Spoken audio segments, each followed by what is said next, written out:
Bienvenidos y bienvenidas a un nuevo podcast de Genética y Mente, el podcast exclusivo de genética. Y hoy tenemos una invitada de escándalo. Ella es Loreto Crespo, es la CEO y fundadora de Genotipia, una de las plataformas de referencia en genética aplicada a la salud. No sé si la única, yo creo que la única, porque no he visto ninguna más. Como plataforma especializada solo en genética aplicada a la salud, sí, de formación y divulgación, sí. Claro. Ella es licenciada en biotecnología, con un posgrado en genética médica y máster en biología molecular y celular y de genética humana. Loreto ha dedicado su carrera a acercar la genética tanto a profesionales sanitarios como público en general, combinando ciencia, educación y empresa. Así que, Loreto, ¿me equivoco en algo en esta presentación que te he hecho rápida? Está fenomenal. Muchas gracias. Yo estoy encantada de estar aquí, Jordi. El placer es mío. Así que vamos al lío. Loreto, tu trayectoria refleja una gran vocación científica. ¿Cómo nació tu interés por la genética y qué te llevó a especializarte en este campo? Pues realmente es una pregunta que a veces me cuesta contestar porque no es que tuve una clara vocación en genética que diga desde pequeña soñaba con la genética. No, yo desde pequeña es verdad que soñaba con entender las cosas, ¿no? Esta curiosidad por entender cómo funcionaban las cosas y porque las cosas tuvieran un impacto a la sociedad. Siempre buscaba esa parte. Y cuando empecé a hacer biotecnología es verdad que bueno, la genética me llamó mucho la atención, ¿no? La genética poblacional, entender un poco, por qué éramos como éramos, por qué unas enfermedades y otras no, pero sin más. O sea, no salí de la carrera pensando voy a emprender en genética. Lo que pasa que ahí, pues bueno, como yo digo, a veces el universo te pone las cosas en el camino y tú decides qué haces con ello. Y ahí conocí al salir de la carrera a un catedrático de genética que bueno, empecé a colaborar con él por otros temas. Empezamos organizando el primer Congreso Nacional de Científicos Emprendedores, de científicos que quieren emprender y cómo aplicar todo ese conocimiento, que no se quede en las pollatas del laboratorio, sino que se aplique a empresa y por tanto tenga impacto en la sociedad.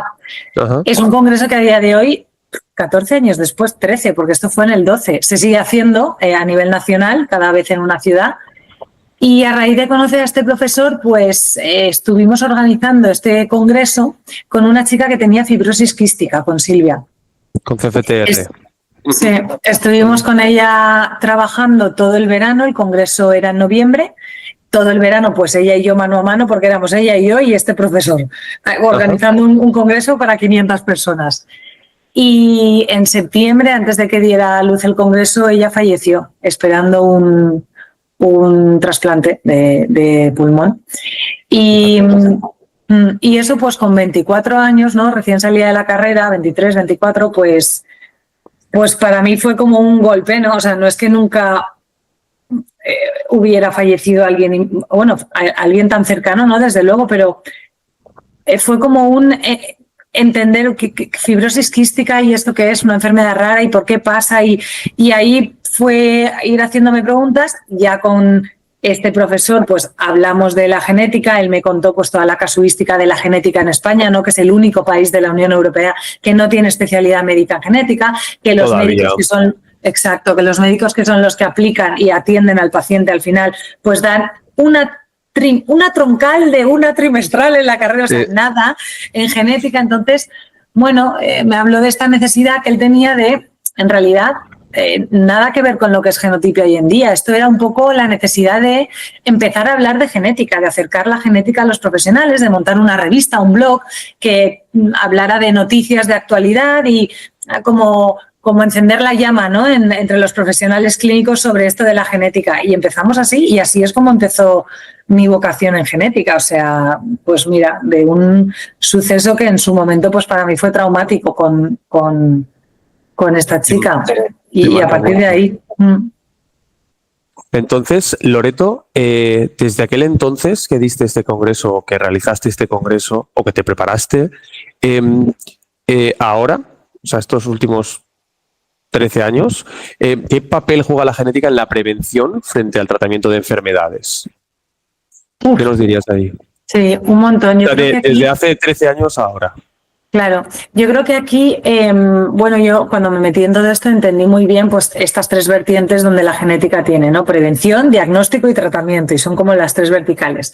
Digamos que en todo este tiempo se ha dado más peso al diagnóstico y al tratamiento, ¿no? También hay que entender que estamos en un sistema de salud más reactivo que preventivo. Vas a paciente enfermo normalmente. Sí. Entonces, yo creo que en los últimos años sí que ha habido un cambio, o sí que lo he notado yo, de entender más la parte que puede hacer la genética en la prevención, no solo en el diagnóstico y el tratamiento. Y esta parte de prevención, de predisposición a ciertas enfermedades, también todo el boom de los test genéticos ha causado mucho revuelo, el ciudadano empieza a preguntarse cosas, también ha causado revuelo y hay que tener cuidado con estas cosas. Entonces, esto luego te preguntaré. Claro, aquí también la divulgación, ¿no? Y la formación tiene un peso muy importante, pero es verdad que ha abierto mucho el tema de la genética para que la gente y el ciudadano en concreto se pregunte cosas y empiece a preguntar, oye, ¿qué puede hacer la genética por mí a nivel de prevención? No tanto de diagnóstico y tratamiento. Entonces, yo sí que he visto una evolución importante hacia esa pata de la prevención, ¿no? Y no tanto del diagnóstico y el tratamiento, que es donde estaba. Así es. ¿Y qué cambios crees que se deben incorporar en el sistema sanitario para integrar la genética de forma efectiva y no pase esto que dices tú, que los médicos den una optativa o un semestre solamente de genética en la carrera de 6 años y luego con la explicación 10 años? O sea, ¿qué cambios crees que deberíamos incorporar? Desde luego a nivel educativo muchos, pero si nos vamos solo al sistema sanitario, o sea, a nivel educativo hay que hacer una reformulación, ¿no? de esta carrera. No vale solo con hacer un MIR de genética cuando acabes medicina, tienes que en la carrera de medicina ver más. Nosotros a veces participamos hay 2 principales academias que forman a las residencias, no quiero decir nombres, pero bueno, participamos pues CTO, nosotros a veces vamos a los actos que tiene CTO anuales donde vienen los estudiantes que acaban de terminar medicina, se están preparando el MIR y van a elegir plaza. Y somos el único stand de genética que hay por ahí, de formación, y se nos acercan los médicos como diciendo, sí, es que esto es importante, ¿no? Y yo digo, vamos a ver, ¿cómo que importante? Es muy importante. Es que sí, hemos visto y nos hemos acercado porque hemos dicho, esto de la genética es que nos tiene que competir de alguna forma. Y digo, hombre, claro, o sea, a ver, en traumatología igual no tanto, pero prácticamente en cualquier especialidad médica ahora la genética está integrada. Entonces, ¿qué cambios a nivel del sistema sanitario? Pues bueno, uno que está intentando el Ministerio, que ya sería la especialidad médica. Y luego yo también creo que cambios, pero aquí son más de estructura social, filosóficos y económicos, que es pivotar a esto, que un hospital no sea una casa para curar enfermos, ¿no? Que sea pivotar al cambio de lo reactivo a lo preventivo. Es decir, va a haber gente que va a nacer con una condición genética X y ya por sí va a ser enfermo y obviamente hay que diagnosticarlo y tratarlo, pero hay otras muchas enfermedades que se pueden evitar. Entonces el hospital tiene que pivotar también hacia el paciente, hacia el ciudadano sano, no solo hacia el paciente enfermo.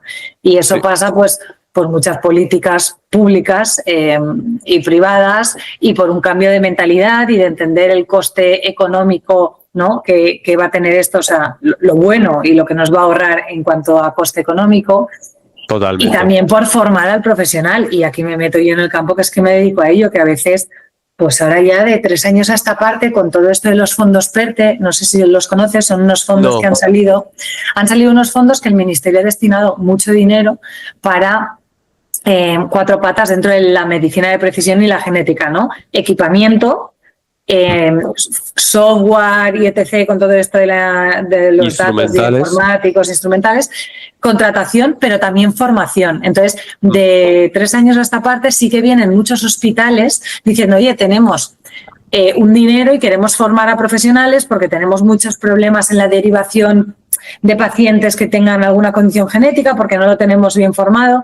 Entonces, esto es de hace nada, 3 años. O sea, de los 13 años que llevamos, ¿quién venía a formarse? El investigador, el estudiante que sale de la carrera y le gusta esto de la genética y dice, quiero aprender más, pero no tanto el profesional clínico sanitario. Y ahora, en estos 3 años, sí, y se nota, y nos ha pasado, pues un facultativo de un hospital que nos ha llamado, mira, es que me acaban de poner un secuenciador en el departamento y no tengo ni idea de usarlo. Y aquí está parado. y necesito formarme. Y por eso pues se ha informado en el máster que tenemos de genética clínica y medicina de precisión y digo, ostras, pero ha sido por eso, ¿sabes? Porque les ha llegado la tecnología y han dicho que no sé utilizarla. Entonces, bueno, un cambio importante también pasa por la formación, porque con esa formación también los profesionales podrán integrar la genética en su consulta clínica. También pasa pues por todo esto que ha sacado el Ministerio con la cartera de servicios públicos de genética, que ya ha metido más en el ámbito de la farmacogenética, no tanto de las pruebas, ¿no? Pero bueno, son cambios, pero es que al final pasa por educar para entender lo que la genética puede hacer por ti, poder integrarlo y poder tomar decisiones clínicas basadas en la genómica y en la genética, no solo en la historia clínica más anatómica, ¿no? O fisiológica. Totalmente. Loreto, cambiando de tercio, eres cofundadora de Genotipia, una de las plataformas más influyentes de la genética. Vamos, no te diría la única o casi la única. ¿Cómo nació Genotipia y cuál fue la motivación detrás de su creación? Pues ya te digo, nació con esa misión de acercar la genética al profesional clínico y sanitario. No nació como una plataforma pensada, como una plataforma formativa.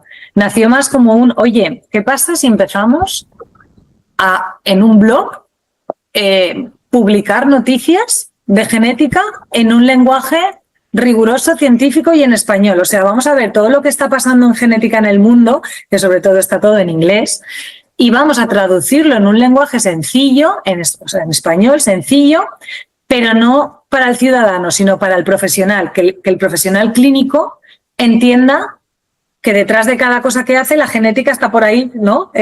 Haciendo su papel. Y empezó así, empezó como un blog que era la revista Genética Médica News, y que se llamaba Revista Genética Médica, aún tengo el dominio guardado, y publicando contenido y noticias. De esas noticias vimos que había muchísimo tráfico, mucha gente que nos leía, que nos preguntaba, oye, yo es que tengo un paciente que no sé qué, o sea, mucha gente queriendo formarse. Entonces hicimos un primer piloto de decir, oye, vamos a sacar un curso de formación online para que también podamos llegar a América Latina y vamos a ver qué tal funciona, si tiene sentido. Y en la primera edición que sacamos fueron 800 alumnos online en cuestión de un mes. O sea, Pues dijimos, es muchísimo, ¿eh? Sí, no, ahora no tengo esas cifras, ¿no? Pero ahora serán miles y miles. Pero no, y quiero decir que ahora en una edición no consigo 800 de golpe solo, que ahora se nota que hay más plataformas, se nota que hay más comunicación, que hay más información, pero en aquella época fue como muy, ostras, que esto la gente lo demanda y lo quiere y que es necesario.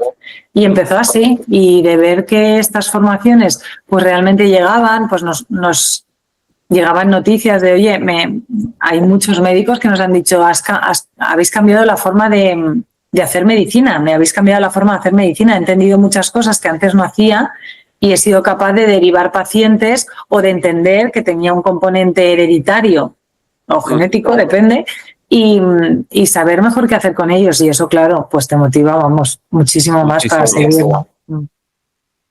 Eso que has dicho de que toda la información está en inglés es uno también de los motivos del por qué yo he empezado a hacer este podcast, porque había podcasts de genética en inglés, pero en español no hay. No hay. Es también lo que has dicho es uno de los motivos porque yo te digo que te doy la enhorabuena, me parece un reto. Nosotros ya ves, somos una plataforma de divulgación e información en genética. Un podcast de genética lo llevo yo en la cabeza muchísimo tiempo, pero pues bueno, es un reto y es trabajo, no, te lo agradezco. Es porque mucho al final trabajo. Aquí lo importante es que llegue a la gente, que llegue al profesional y que se vea el poder que tiene, ¿no?, la genética. Exactamente. A ver, Loreto, me has comentado antes de que ahora empiezan a surgir nuevas plataformas también de formación, ¿vale? O sea, ¿qué diferencia Genotipia de otras plataformas? Bueno, yo diría que justamente que no nacimos como escuela de formación, ¿no? Es verdad que nuestra competencia es o universidades que tienen formaciones en genética o medios como El País que tiene una sección de genética, pero no una plataforma que divulgue y forme sobre esta temática. Entonces, Es verdad que a día de hoy Genotipia sigue en pie por la formación. Nosotros vivimos de la formación, la divulgación la hacemos de forma altruista y además no somos un medio que tenga publicidad, no vivimos, digamos, del modelo de negocio de un medio de comunicación, no. Nuestro modelo de negocio es la formación. Pero yo nunca he querido dejar, y muchos consultores y asesores han venido y me han dicho, si esto no te da de comer, céntrate en la formación, en una escuela, y yo nunca he querido dejar la pata de la divulgación. Para mí es fundamental, aunque no sea parte de mi modelo de negocio directo en cuanto a repercusión económica, quiero decir, retorno económico. Y yo creo que eso es lo que nos diferencia, que al final no es que hagamos programas formativos, es que somos una plataforma que está a la vanguardia en la actualidad de las tendencias de lo que está pasando en genética porque informamos sobre ello. Y esto también nos sirve para saber qué formaciones son necesarias y el médico necesita. Entonces, esa es la parte, esa parte dual es la que nos hace únicos, ¿no? Que somos como un medio de comunicación, pero una escuela de formación. Y yo creo que es lo bonito. Qué buena. Loreto, ¿qué es lo más difícil de comunicar cuando estás explicando genética, por ejemplo, a médicos que llevan años trabajando de médicos y tienen la genética obsoleta? O sea, es difícil de comunicar todos estos términos nuevos. Te pregunto. Sí, esto te lo explicaría mejor nuestra directora científica, Amparo Tolosa, que es la primera persona que contratamos precisamente para que empezara a publicar noticias sobre esto. Y la verdad es que ha hecho un trabajo brillante y maravilloso para conseguir llegar al clínico. Y lo difícil es que la genética en sí es muy difícil, es complicada, es una ciencia complicada, tiene muchos términos, o sea, es una lengua complicada, entonces, y que de primeras como que da miedo, ¿no? Es como, no me voy a meter yo en esto. Entonces, lo más difícil es que entiendan, o para mí el reto ha sido no hablar de, o sea, para leer genética puedes irte a libros de textos, a la universidad, a Google, a YouTube. Aquí es explicar la genética desde el punto de vista humano y clínico, lo que puede hacer a nivel clínico y el problema que puede solucionar, y luego ir para atrás y que vean el trasfondo de lo que hay a nivel genético, pero no intentando explicar qué es un gen, qué es un cromosoma, porque esto queda muy aislado del clínico. El clínico está más en el barro, ¿no? En la aplicación directa, en el paciente. Entonces, bueno, lo difícil es eso, hablar de una ciencia básica, pero aplicada a la clínica, ¿no? Y Loreto, ¿te has encontrado con desinformación en el mundo de la genética? Sí, bueno, yo creo que... ¿Cómo lo combatís eso? Yo creo que en todos... Sí, yo creo que en todos los sectores hay desinformación y esto es así, y en la genética, pues lo que hablábamos, ¿no? De todo esto de los test genéticos que han salido al mercado, más que desinformación es... no es que sea desinformación porque es la falta de rigor o de evidencia científica que hay detrás de esto. Entonces, cuando tú explicas por encima, claro, como esto es una lengua tan compleja, si lo explicas más a nivel macro, la genética puede hacer que sepas si vas a tener un cáncer de páncreas, lo explicas así y claro, ostras, llama mucho la atención y dices, pero cuando empiezas a investigar lo que hay detrás, la evidencia científica que hay detrás, en qué artículos está basado, que no estamos hablando de un gen, que estamos hablando de SNPs, que ahí es donde está la desinformación, pero el artículo en sí no miente como tal, solo que da unas expectativas que no son lo que realmente luego puede hacer. Entonces, con eso nos hemos encontrado mucho y también nos hemos encontrado con muchas empresas que han querido colaborar o publicitar o hacer alguna noticia con nosotros y ahí hemos tenido que mantener un criterio científico y riguroso de decir, no, solo informamos sobre lo que realmente hay evidencia científica. Podemos informar de algo como algo más lúdico o novedoso o actual, pero no como algo clínico, ¿no? Que te pueda ayudar para tomar decisiones clínicas. Y yo creo que esa es la clave un poco. Entonces, ¿desinformación te vas a encontrar? Sí, siempre y en cualquier sector, yo creo. Aquí la clave es como medio de comunicación, pues no dejarte caer, no dejarte llevar por esas tendencias. Y tampoco no hablar de ellas, que para mí este es un punto importante. Yo no hacerles caso. Amparo Tolosa, así que la directora a veces nos decía, Loreto, igual es mejor no hablar de esto. Y digo que tenemos que hablar de esto, pero desde el punto de vista riguroso y científico. Es decir, los test genéticos es una realidad, han llegado aquí, el ciudadano está preguntando por ellos, se están vendiendo, la gente está llegando a su casa, un kit que escupe saliva, lo mandas y te llega un informe. Entonces, hay que hablar de esto, porque si no hablamos de esto, no estamos informando ni hablando de la desinformación. Entonces, yo creo que el punto ha sido hablar, pero hablar desde un punto de vista científico. Muy bien. Loreto, vamos a cambiar de bloque ahora. Tú has logrado algo que muchos científicos sueñan, pero pocos, muy pocos, casi nadie, el 1%, se atreve a emprender, ¿vale? Oye, y más en España, en otros países no sé. ¿Cómo fue el paso de científica a emprendedora? A mí me costó un montón, la verdad. Y me costó un montón, quiero explicarme, porque... Claro, cuando tú haces una carrera como biotecnología, que es una carrera muy bonita, que te habla mucho de la ciencia básica y lo que puede hacer al aplicarlo a la sociedad, pues sales con unas expectativas ahí de yo puedo hacer por este mundo un montón, ¿no? Y yo cuando empecé a emprender, al final esto es una plataforma de formación y divulgación. Yo no estoy investigando en ciencia, no estoy haciendo ciencia, no estoy con una bata de laboratorio, no es, ¿sabes? Entonces, este paso me costó mucho entender que no era una científica al uso, sino que, pero también, y ahí es cuando gané el premio Talento Joven de Comunidad Valenciana en la categoría de ciencia, fue como todos los premios es una palmadita en la espalda, pero este en concreto... ¿Qué año fue? ¿En qué año fue?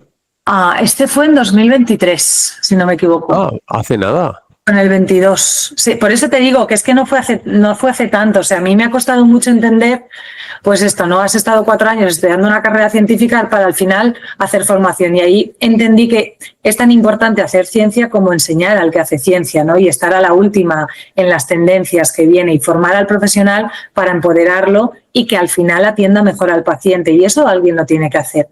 Entonces, en mi caso, la transición de científica a emprendedora fue complicado porque no soy una científica emprendedora al uso. No he montado una empresa de pruebas genéticas y entonces, bueno, pues estoy al día con las pruebas genéticas, aunque esté emprendiendo, ¿no? Aquí nos vamos un poquito más afuera del laboratorio y de la ciencia de manipular para irnos a una ciencia más educativa, ¿no? Y de formar al que luego está en el laboratorio, está en la empresa, está en el hospital.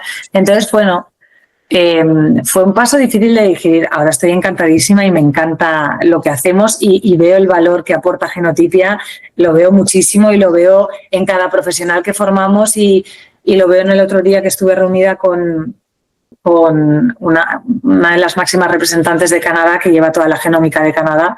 Hacen un encuentro anual donde se reúnen los decisores de qué formaciones se van a hacer en genética, en genómica en concreto, de todos los países. Y esta persona me contactó y me decía, Loreto, es que no sé si eres consciente de cómo, de la visión que se tiene en América Latina de Genotipia. Eres la pionera, la que ha abierto el camino de la formación y la divulgación. Y tú tienes que estar en un encuentro como este porque has abierto muchos melones que ahora pues se están trabajando y has conseguido que la genética llegue al profesional clínico. Has conseguido, no hablo de mí, hablo de Genotipia como plataforma. Y ahora sí que entiendo que esa parte es importante y hace falta, ¿no? Entonces, bueno, he hecho las paces con mi científica interior y he asumido que ahora soy emprendedora. Porque ¿cuántos años lleva Genotipia en activo? Oficialmente desde 2014. Yo cuando te digo que conocí a este profesor fue en 2012 y empezamos a hablar de todo esto. Estuvimos 2 años viendo qué hacer y en 2014 constituimos formalmente ya y empezamos. No se llamaba Genotipia, Genotipia vino en 2019. Porque como te digo, nosotros empezamos en 2014 con blog y formación y en 2019 dijimos, oye, vamos a juntar todo en una única plataforma que integre formación y divulgación. Y ahí nació Genotipia como marca.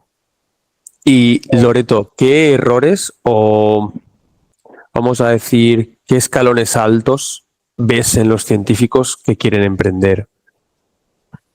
Mira, uno es, o sea, hay muchos, ¿vale? Hay muchísimos. En emprender en general ya hay muchos escalones, pero en científicos, uno es el síndrome este de que al final eres científico. no has dado ADE, no has dado economías, o sea, no tienes ni idea de... Ahora creo que en la carrera de biotecnología hay alguna asignatura de emprendimiento y finanzas, pero cuando yo estudié no, o sea, era pura ciencia. Entonces, claro, tienes que hacer también ese esfuerzo de pensar que la ciencia que tú estudias a lo mejor no es la ciencia del mercado. O sea, tú puedes ver algo súper claro, pero que luego no tenga sentido en un producto. Entonces ahí tienes que no enamorarte de un producto, sino enamorarte del problema y de la solución que tú das. Y ahí a veces la solución no es la que científicamente ves, o sea, tienes que tener mucha paciencia, o sea, el emprendimiento en ciencia es muy lento, tarda mucho, pero cuando despega va así. O sea, esto es muy lentito, pero cuando va, los primeros años, hasta que la inversión viene, que no falles, si es una molécula que estás investigando, que no dé ningún problema, pero cuando atinas, es exponencial. O sea, el retorno que tiene. Entonces yo creo que al científico uno de sus mayores miedos es: yo sé mucho de ciencia, no sé nada de empresa. Ahora ya hay muchísimas formaciones que ayudan, ¿no? Obviamente el dinero, esa es una. Además el científico, claro, que tenemos la mentalidad de pobres, porque somos los que no tenemos formación. En el sistema sanitario no somos profesionales como a nivel de los MIRES. O sea, tenemos esta mentalidad de vocación y de hacer las cosas por vocación. Totalmente. No por dinero. Entonces, no por dinero, así es. Claro, si ya tienes esta mentalidad, imagínate decir, y voy a montar, o sea, esta parte de, y voy a montar yo una empresa que dé retorno económico, es como está muy denostado el empresario y la empresaria, y en realidad todas las fundaciones y las fundaciones que verdaderamente funcionan vienen de una empresa, porque primero tienes que crear una estructura que solvente y dé retorno, y con ese retorno ya decides qué haces. Montas una fundación que sea sin ánimo de lucro, que ayude, pero es fundamental que las empresas funcionen, que generen empleo, que generen retorno. Y esto en el científico es complicado. Es muy complicado. De que nos entre, ¿no? Y de que entendamos que no estamos haciendo nada malo por generar riqueza. Yeah. Entonces, yo creo que eso es uno de los mayores frenos que tienen. Y bueno, luego que es embarcarte en una cosa que es... Fíjate que yo creo que lo de embarcarte y que sea muchísimas horas de tu vida no es tanto lo que les frena, porque en ciencia ya están acostumbrados a eso. A dedicarle todo un montón de horas a... Sí, totalmente. Totalmente, no diría que ese es uno de los mayores retos.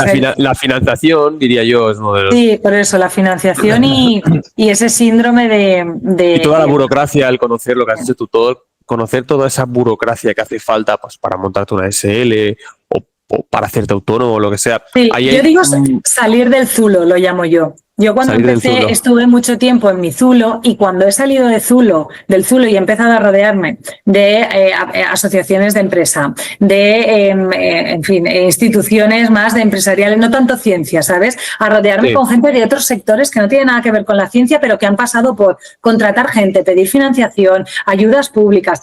Cuando sales de ahí, claro, tu mente se expande y se abre, y los científicos solemos ser de zulo, de yo quiero ¿sabes? Nos cuesta salir de ahí porque pensamos que estamos alejándonos del foco, que es la ciencia, el problema, y hay que salir sin perder el foco, porque si no, cuando sales por ahí, pues es muy fácil perder el foco, pero si no sales, es muy complicado entender todo el panorama y todo el ecosistema que hay detrás de una empresa, sea científica o sea del sector que sea.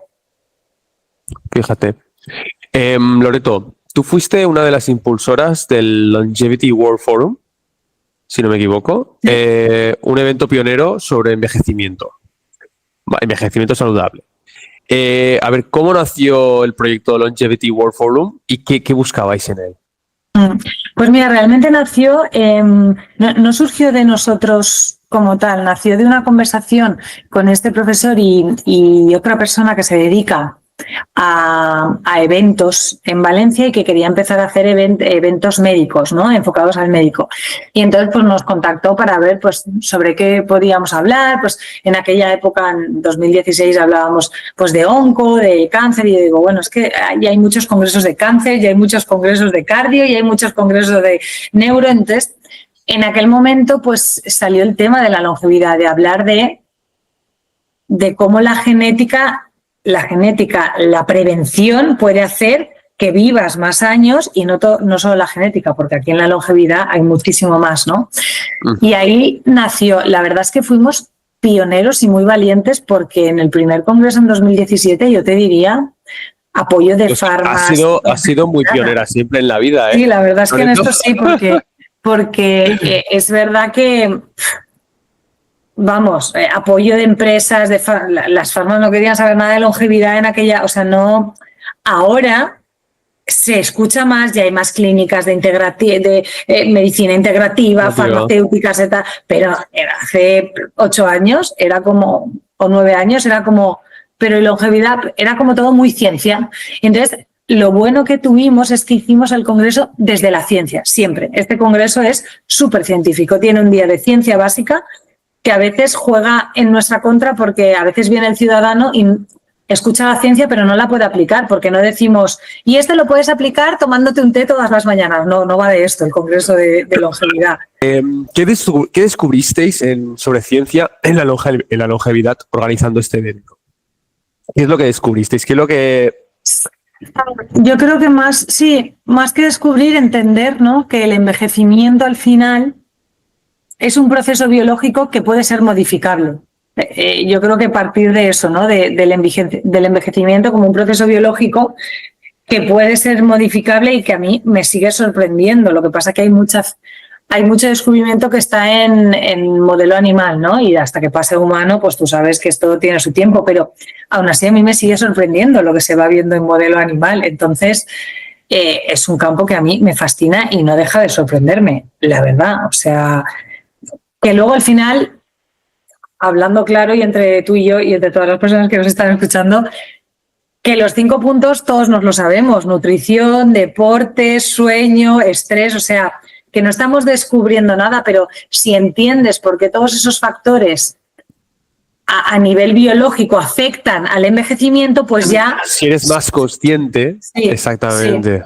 Sí, totalmente. Y luego, aparte, que la ciencia y la tecnología están ahí y cada vez se ven más cosas, ¿no? Pero es verdad que entender, yo creo que el proceso natural de envejecimiento. No creo que hablemos de... A mí no me gusta esto de alargar la vida, ¿no? Cuando dicen de vivir 120 años, yo... Puede que lleguemos allí, no lo sé, o sea, que vamos a vivir más es una obviedad, o sea, ya estamos viviendo más que generaciones anteriores a nosotros. La cosa es vivir con calidad de vida, o sea, y que al final te mueras de viejo, pero no de enfermedad, que te mueras de viejo, ¿no? Porque al final tus telómeros, mira, fin, se acabaron, ya no hay telómeros, muerto, ¿no? Así hablando brusco, o sea, pero que no sea por enfermedades que se pueden prevenir, en las que se pueden prevenir hablamos. ¿Y qué te fascina personalmente del estudio de la longevidad humana? ¿Qué es lo que las telomerasas, ¿no? Los telómeros. Sí. ¿Qué es lo que te fascina a ti? Me fascina la ciencia que hay detrás. Esto me fascina, me sigue pareciendo ciencia ficción y la tecnología y ahora lo de los gemelos digitales y todo esto, ¿no? Pero me fascina más el cambio político, económico, social que tenemos que hacer, decir, si vamos a vivir más, también habrá que pensar para qué queremos vivir más y cómo queremos vivir más, ¿no? O sea, también hay una parte filosófica ahí que me fascina y me parece chula de pensar, ¿no? De, pues todo esto, vivimos en la productividad constante, en el hacer, en el no sé qué, y vas a vivir más años. Pues tendremos que empezar a pensar cómo queremos vivir esos más años, ¿no? Claro, porque si tengo que vivir 100 años, pero tengo que trabajar hasta, 120 años, pero tengo que trabajar hasta los 100 o 110, creo que no me convence. Pues ahí estamos, y entonces es verdad que aquí no hay que hablar, y de hecho en los congresos siempre tenemos alguna sesión que, aparte de ciencia, de tecnología, hablamos también de educación, pensiones, economía, o sea, es un cambio de paradigma estructural y social que no es nada fácil, ni me gustaría estar en el papel de muchos políticos y gestores que tienen que gestionar todo este cambio de paradigma, ¿sabes? Que es fuerte lo que se viene. Y luego me fascina también la parte de la equidad, y a esto le doy mucha importancia, y en algunos proyectos que vamos a sacar, que ya verán la luz, esto lo trabajamos mucho. Yo no quiero que la longevidad, igual que la genética, sea algo que solo pueda ser para el que se lo pague, ¿no? O pueda permitírselo. Tiene que ser algo que que esté en la sanidad pública, o sea, que pueda llegar Universal. a todo el mundo. Y esto es un reto complicado porque al principio, para que eso llegue, vamos a tener que pasar por una fase en la que no va a ser equitativo. No va a ser equitativo. Bueno, de hecho ya no lo es. De hecho ya no lo es, día, exacto. Hoy en día no lo es. Porque hoy en día, ¿quién se puede hacer un carrier? ¿O quién se puede hacer un...? Pero creo que es necesario. Las personas que pueden pagárselo. Exacto. Una cosa que comentó Teresa Perucho en un podcast que escuché suyo, decía que lo que ella veía más probable, no sé, igual me equivoco, si está escuchando esto Teresa, perdóname, pero ella decía que lo más ético sería cuando nazca una persona directamente que se le haga un genoma para su salud. Yo decía, en vez de venir con un pan debajo del brazo, la idea es que vengamos con un genoma debajo del brazo. Esa Totalmente. Es la idea. Totalmente. Y eso es a lo que deberíamos aspirar y yo creo que llegará personalmente. Pero para eso, antes tenemos que pasar porque solo tengan el genoma los que se lo puedan pagar. Que esto vaya rodando, que las multinacionales que proveen toda esta tecnología también vayan. En fin, hay que pasar por esta fase, pero tiene que llegar a eso y yo creo que llegará. Y dentro del genoma hay estudios genéticos, que se hagan estudios de farmacogenética, porque si el paciente desde bebé tiene algún tipo de patología, pues a la hora de dar cualquier medicación, si tiene un estudio farmacogenético hecho, será más llevadero, sabrán los facultativos qué dosis darle al bebé o al adulto. Hombre, es que hemos hablado mucho de la prevención, pero bueno, y tú que estás ahí, ¿no? En el diagnóstico y el tratamiento es fundamental el papel que juega la genética y la genómica y conocer tu perfil. O sea, es que en un tratamiento de quimioterapia la diferencia puede ser entre la vida y la muerte. Literalmente. Entonces, esto sí que me parece sorprendente que no se esté haciendo ya. Esto sí.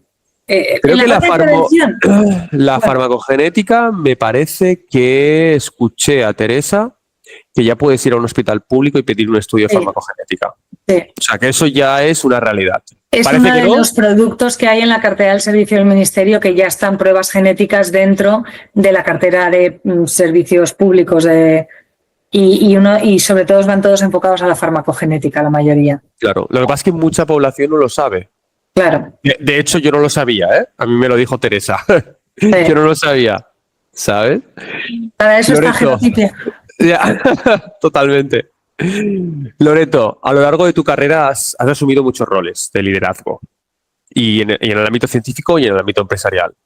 ¿Cómo ves el papel de la mujer en el ámbito científico y empresarial actualmente? Bueno, esto lo digo siempre, o sea, el otro día que estuvimos en un foro hablando sobre esto, a ver, es verdad que en el ámbito científico la gente puede pensar que hay muchas mujeres y es verdad, hay muchas mujeres. Entonces, hombre, es que justamente en tu sector hay muchas mujeres, sí. La cosa es cuántas mujeres hay en puestos directivos, en puestos de administración, de gestión de empresas, quiero decir, a nivel empresarial, cuántas mujeres hay liderando fondos de inversión. No hay tantas, o sea, hay muchas mujeres en laboratorios, de profesoras, pero no hay muchas mujeres en puestos de catedrática, en puestos de directoras científicas, directoras técnicas, CEOs de empresas, en el Consejo de Administración de Empresas Científicas. Entonces, bueno, hace falta y es fundamental. El otro día hablábamos de un informe que salió sobre fondos europeos destinados a startups y el 3% iba destinado a startups solo fundadas por mujeres, el 3% de los fondos, el 15% a fondos mixtos, equipos mixtos, y el 82% iba destinado a empresas fundadas por hombres. Entonces, obviamente, claro que hay un sesgo y hay que entender por qué y de dónde venimos, y el Foro Económico Mundial sitúa que tardaremos 132 años en cerrar la brecha de género. Quiero decir, la nieta de mi nieta, que no tengo hija ni nieta, podrá empezar a cobrar lo mismo que su compañero. O sea, son datos que yo entiendo que se quiera pasar a veces estos temas por encima para hacerlo desde un punto de vista constructivo, pero hay que entender los datos y saber de dónde venimos. Y en biotecnología en concreto, en Comunidad Valenciana, solo el 25% de puestos directivos están formados por mujeres, el resto son hombres. Entonces, bueno, es un hecho que está ahí y que hay que saberlo y trabajarlo y mejorarlo. ¿Y qué acciones crees que serían efectivas para impulsar el liderazgo femenino? Es una pregunta muy complicada porque hay complicada. Sí, muchísima, porque es verdad que hay muchas acciones a nivel de empoderamiento, de tú puedes, la mujer ahora puede, porque ahora, pero hay que pasar a la acción, ¿no? Entonces, tú puedes, ¿cómo? ¿Me vas a poner políticas para conciliar?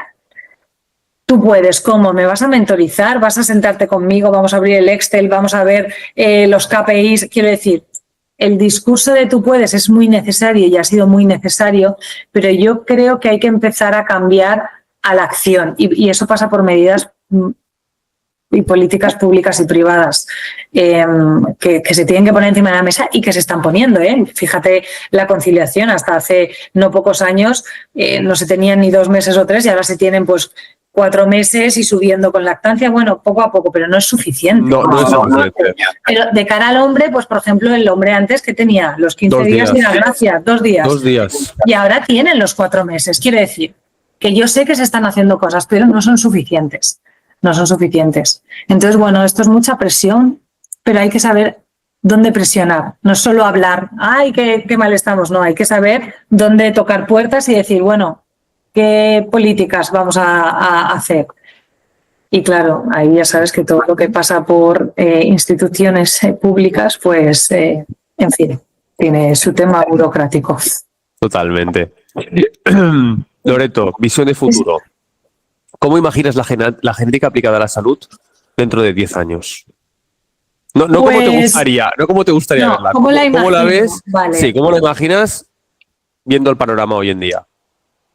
Hombre, yo sí que creo que en 10 años voy a jugar, no voy a decir lo de que todos tengamos un genoma porque es poco, pero sí que me veo al médico teniendo en cuenta la genética en la historia clínica. O sea, que ya no sea una historia clínica solo, sino que haya una historia clínica con fondo genético, ¿sabes? Que te pregunten por antecedentes, que yo creo que esto sí, o sea, ya se hace en algunos sitios, es verdad que no en todos, entonces yo creo que esto mínimo. Quiero pensar que el profesional va a estar más formado, estoy segura de ello también, porque lo he visto yo en estos últimos 3-4 años que ha sido el cambio potente del tipo de médico que se ha acercado, entonces en 10 años vamos...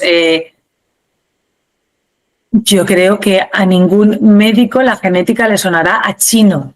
Otra cosa es que tú luego eres cardiólogo y te puedes ser más intensivista o más, ¿no? Pues bueno, o si eres oncólogo te puedes centrar más en una cosa o en otra, pero que no suene a chino, que ahora es como, no, la genética eso no es para mí. Esto estoy convencida de ella. A nivel formación y a nivel de que el profesional lo tenga en cuenta para su día a día y su integración en la práctica clínica, yo creo que sí. A nivel de tratamiento creo que va a estar súper avanzado, lo que estábamos hablando antes. Si ahora ya hay, o sea, creo que ya va a ser un must, es decir, el tratamiento va a ser súper personalizado. En el diagnóstico pienso igual y creo que en la prevención vamos a avanzar muchísimo en 10 años. Creo que los paneles de cardio o onco que ahora cuesta que te los hagan, no va a costar tanto si tienes unos antecedentes claros, ¿sabes? No te vas a tener que ir tanto al seguro privado. Esto en 10 años. Otra cosa es que te lo quieras hacer por hacértelo, no por antecedentes. Pues, bueno, eso es otra cosa. Pero a nivel antecedentes yo creo que ese criterio se va a tener en cuenta. Voy a abrir otro melón, Loreto. Inteligencia artificial.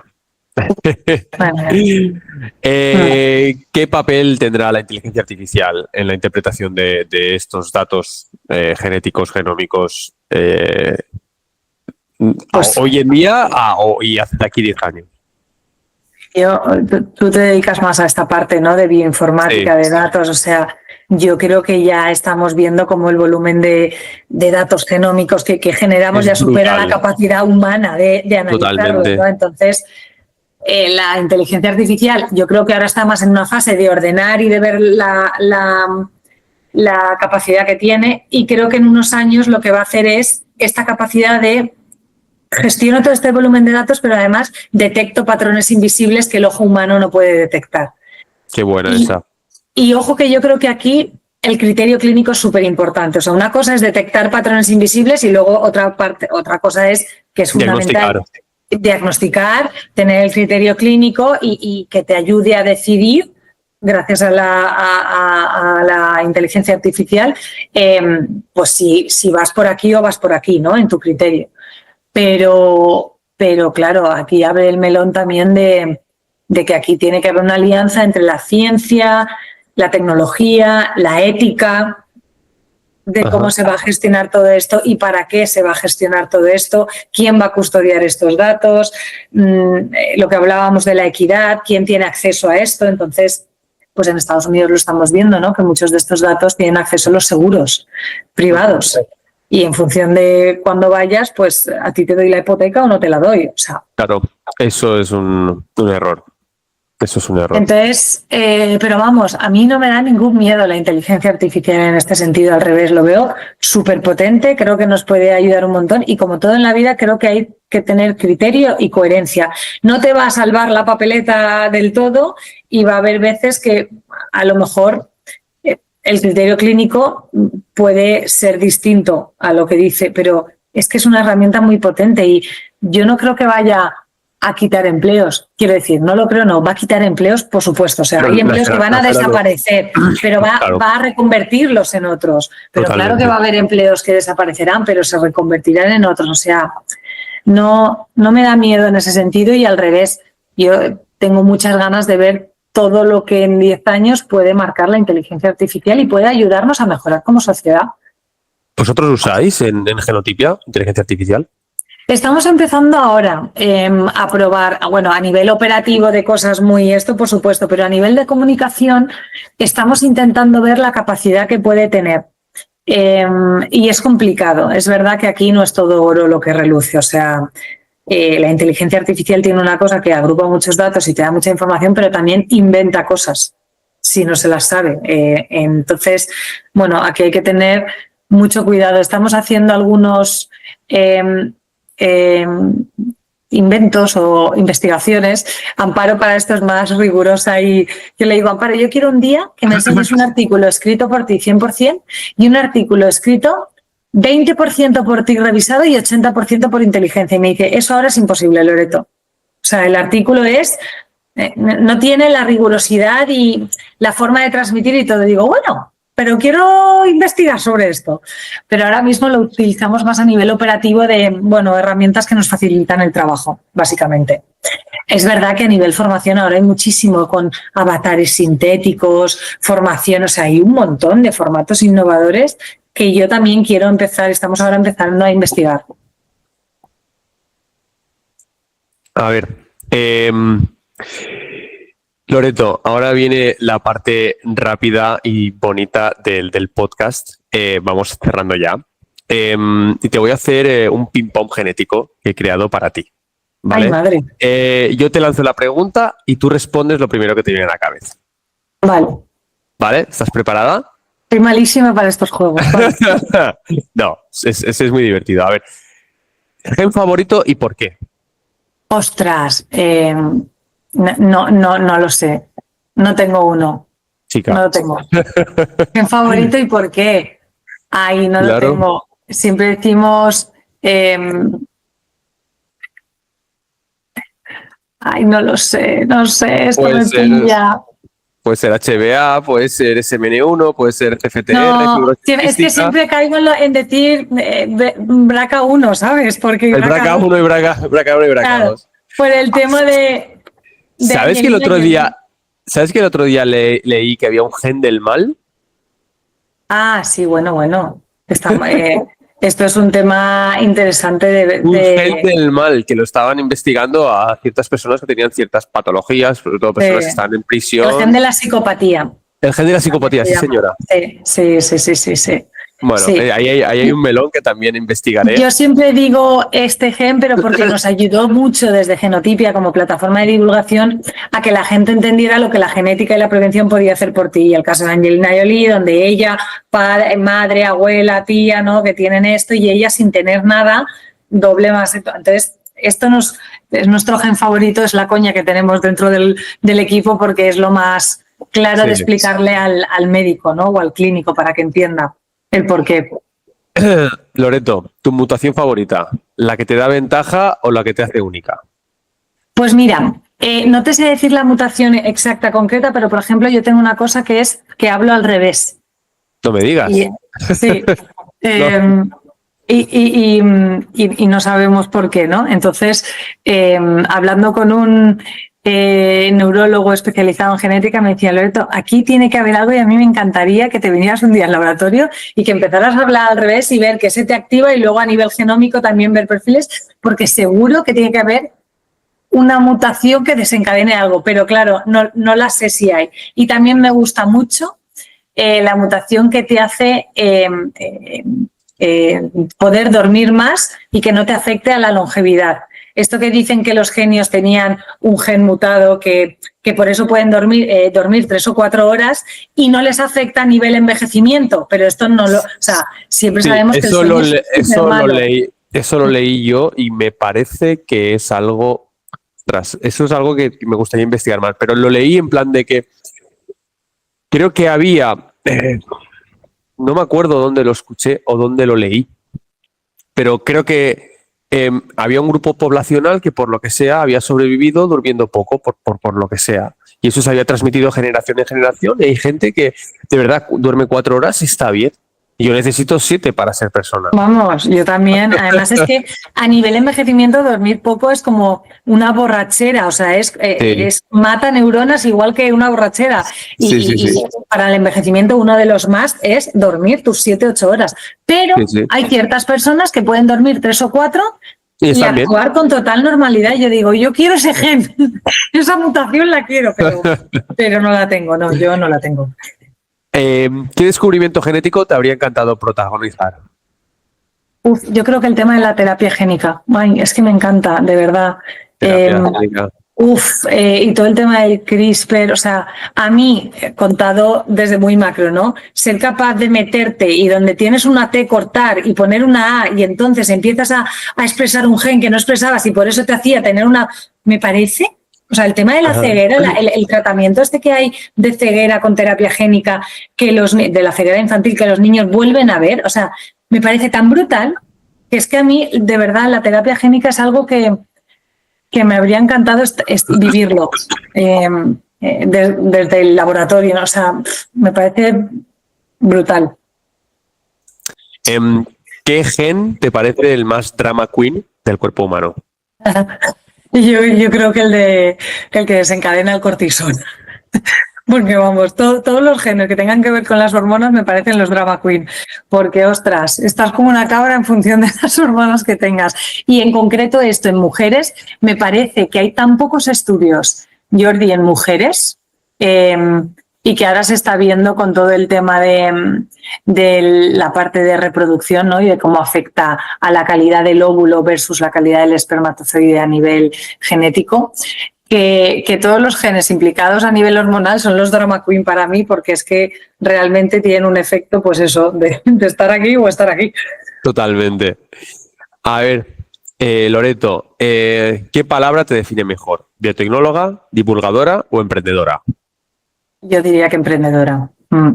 Me ha costado el cambio de biotecnóloga a emprendedora, pero sí, 100% emprendedora. A día de hoy sí, sin duda. Vale.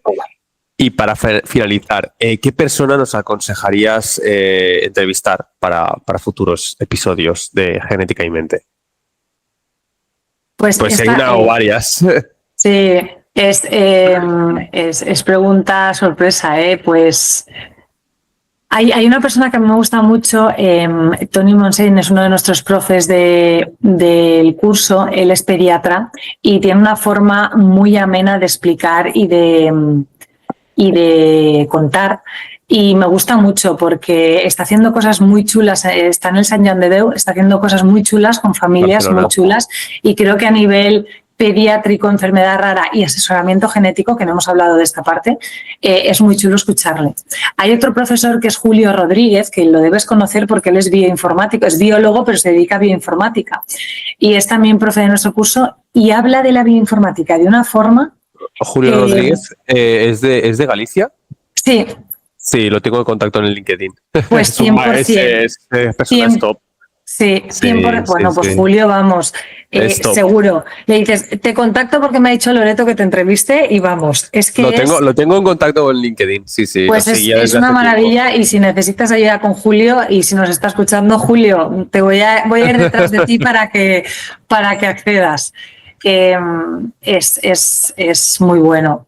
Luego está Carmina, Carmen Espinós, que trabaja en el Príncipe Felipe, la debes conocer, ella está muy metida en enfermedades raras. Y Carmina, aparte de por su bagaje profesional, me gusta porque es muy reivindicativa, mucho. Y creo que a veces hace falta una voz reivindicativa desde una institución pública, todo lo que se podría hacer y no se hace por falta de medios, ¿no? Y es una voz que es de las que incomoda escuchar, pero hace falta escuchar. Entonces, bueno, Carmina es una persona que también os recomendaría.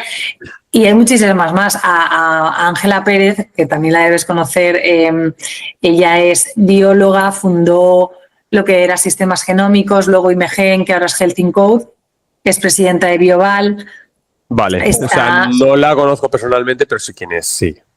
Pues Ángela Pérez, por ejemplo, también tiene una visión ya más macro. Estuvo en todo, fue la pionera en todo el tema de secuenciación cuando se hacían plantas en el 98 y aún no, y ha vivido todo eso, ¿no?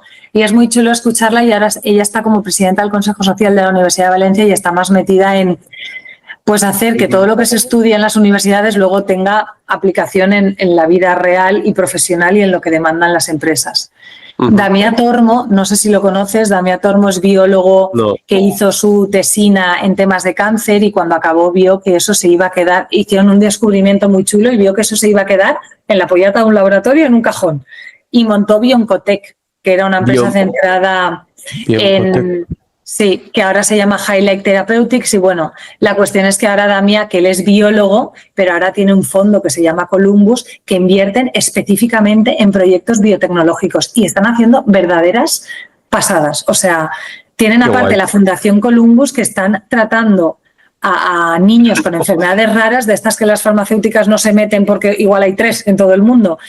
Y Damià es un ejemplo de biólogo, además de investigador, que dijo, aquí hay que mover el dinero privado para que invierta y se saquen cosas que tengan aplicación directa, porque si no hay muchísima investigación que se queda en nada. Y un ejemplo fue suyo, ¿no? Su propia tesina, que la acabó convirtiendo en empresa y que ahora pues está teniendo impacto. Entonces, Damià es otra persona que lo veo súper interesante. No es tan de genética, o sea, Damià empezó en genética, pero él es más también un macro biotecnología. Está súper metido en longevidad, en inteligencia artificial y en genética. Entonces, es un perfil muy chulo.